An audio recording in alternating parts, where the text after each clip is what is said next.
Hello out there in Internet land, and welcome to another episode of NeverEndingPanel.com.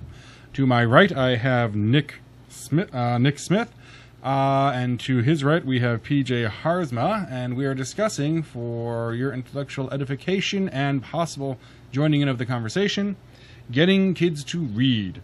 What are the keys to open up that door, or the nitroglycerin, or the blasting powder, or just the sheer old battering rams to getting kids to read? Is it possible? Should we even try, or should we simply admit that it's a lost cause and it's over? That being done, we will open up the topic to Mr. Smith, who is not only a Civil War expert and a person who makes up songs of wonderful nature, but also a gentleman who works at a public library. Well, one of the things about getting kids to read is just finding good source material for them to work with. When I was a kid, those standard school readers were deathly boring. And then I discovered stuff like Dr. Seuss. And Dr. Seuss had a brilliant mind for engaging children not only with the art of reading, but with a gateway to thinking that no other kid's writer was really into at that time. And that's why his books have stayed popular. I just like the pictures. Well, that too. But I mean, if you actually listen to what he was saying in some of his goofy stories, he was trying to teach kids how to think. And that's really one of the key aspects, is engaging them with something that they would want to read the next book. He's also a bit of a social anarchist, too. Well, yes. That whole Cat in the Hat thing was just a wonderful testament to social disorder. Well, also the things like Bartholomew and the Oobleck is about the abuses of power. Oh, he did one on the Cold War that was phenomenal. Well, the Butter Battle book Yes. is the anti-war book, but a lot of his were really about philosophy, about religion, about royalty, about all kinds of stuff you wouldn't expect young kids to pick up and read. True, but we still have the Dr. Seuss books, and reading still seems to be a dying art. I think one of the problems, and one of that's brought up over and over again, and sometimes it's villainized, is what kids are competing with, or what educators and parents have to compete with, and that's with video games and movies and television when it gets to get a kid to read. Because once they're in school, you can force feed them to read, but when they leave school, what are they going to read? And when you look at that, the kids know what movies they want to watch. They know what television shows they want to watch. They know what video games they want to play.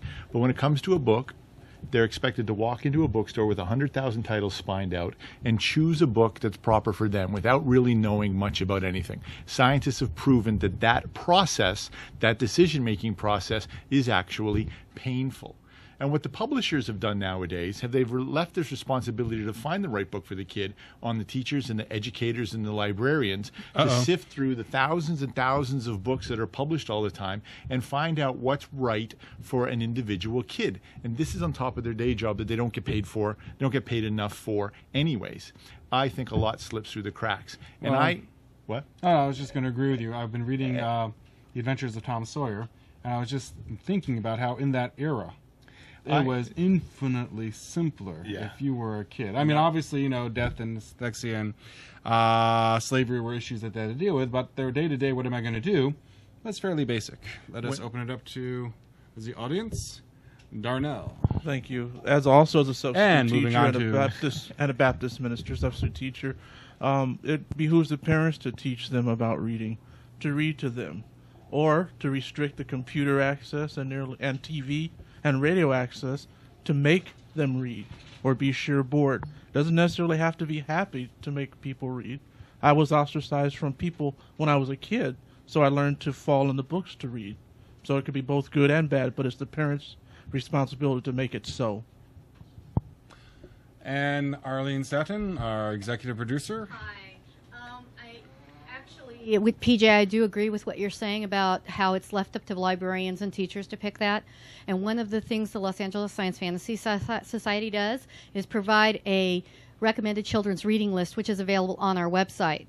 So, yes, it will be superimposed. And so that we have handed them out, and I know parents have been grateful.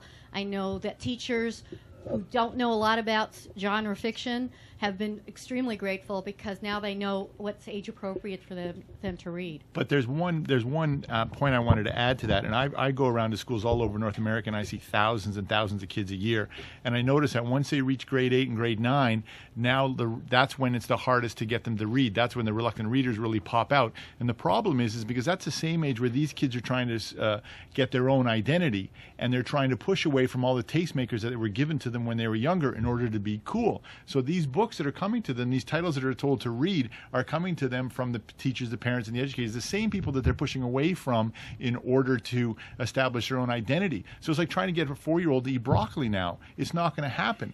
And that's why we have to embrace new technologies and medias and video games, which have the bad word to them, and meet the kids halfway. If you don't like the content of video games, then make better content for them. Put the books in the content then, and create something that they want to read inside their entertainment choices anyways. Or get biker gangs to go ahead and start reading books. Yeah. Actually, to play Pokemon or any of the RPGs online, you have to it's like reading a short story. All the cutscenes have they have all the conversation bubbles and everything else.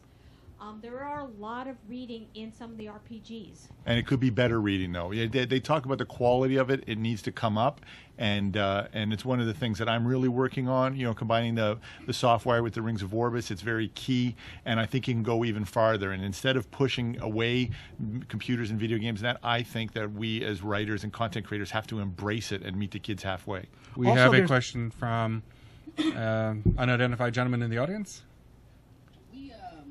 Go ahead, Bond. I've got a little. Sorry for interrupting you, Mr. Halpert. I have a little girl, and she reads because we force her to read. We make her spend a little time reading and stuff.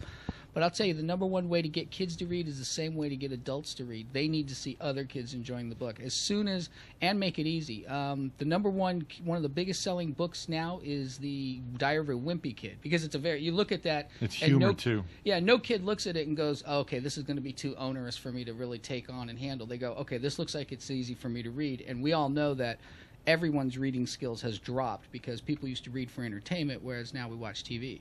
And people value their reading time more than any other. I can ask you to read 10 pages, and you'll put that down and say, yeah, I'll get to it some other time. But I could ask you to waste 20 minutes watch a bad video, and you'll say, sure, I'll check it out.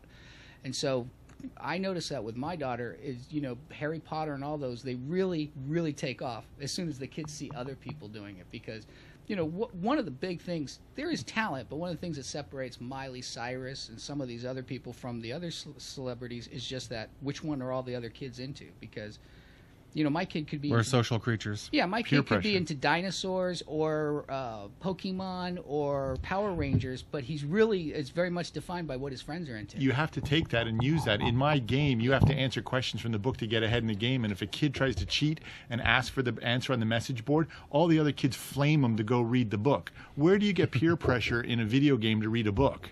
It's those sort of things that we got to do. Also, not just the peer pressure, but the parental examples. If kids see their parents reading for fun, it actually does make a difference. Yep. We have a comment from Soundman Tim. Well, I'm just going to say from the game industry viewpoint, being that that's what I do, there are a lot of games that actually encourage reading. The older games had a lot of text in them because we didn't have the sound. Now we're doing all these high Hollywood production values and stuff like that. But also the internet, so everybody's doing text chat now. And admittedly, that's not necessarily the best English in the world. Oh my God, WTF, BBQ. Yeah. But I think a lot of the internet itself is actually bringing a lot more people to reading. Especially now, there's a lot of books available online for free, and there's things like the Kindle, which makes it available. I want this book, bing, I've got it. I'm afraid that's all we have time for. If you feel we left something out, feel free to comment below and join the conversation and tell us what the heck we forgot. Thank you for joining us at neverendingpanel.com.